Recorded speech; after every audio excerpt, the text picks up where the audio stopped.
Okay, so we're rounding out the end of this thing. What are the take-home points for this? So what I hope is that whenever you meet your next evaluation, that in that session, you can sit down and you can tell them a game plan that you have for them. The game plan that I typically use, and this is not for everyone because everyone has a whole bunch of spectrum of things going on with them, but I usually tell them, today, this is what we're going to do. It usually includes an internal evaluation. The second visit is going to be fully dressed.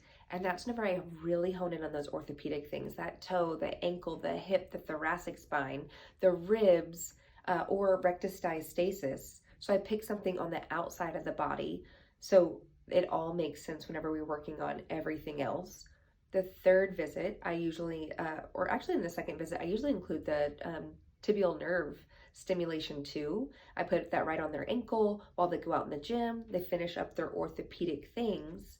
So that's the second visit. That's if it's relevant, and you'll watch that part if it's relevant.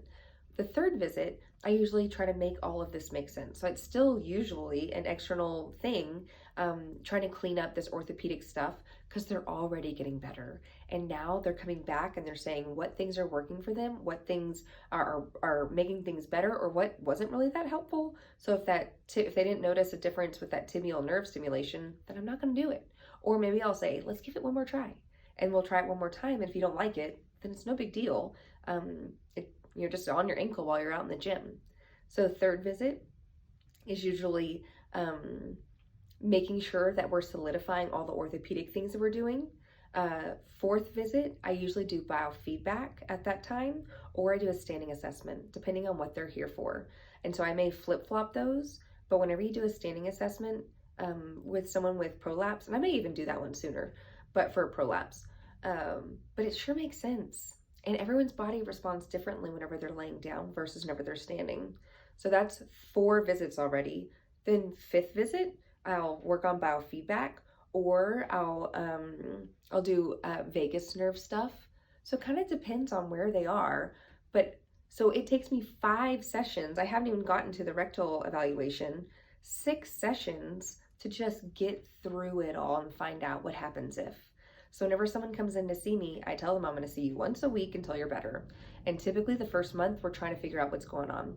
The second month, we're honing in on those things so the symptoms go away. That third month is, you may or may not even still be here. And if you are, then we already know the thing that we're going to continue to go on to help you continue to not have to think about your pelvic floor. So I tell everyone, you're going to get a folder. We're going to do this for the next 3, you're going to get something new in your handouts, in your folder for the next 3 or 4 sessions. And it usually takes me about that long to find out what's going on. No is always a full sentence. And really, we've got to find out what's going on the outside of your body to find out what's going on the inside of your body. So I hope that is helpful and kind of gives you a path so that way you can use these words on your patient and that way they are pumped to get to see you. You are fearfully and wonderfully made. Thank you.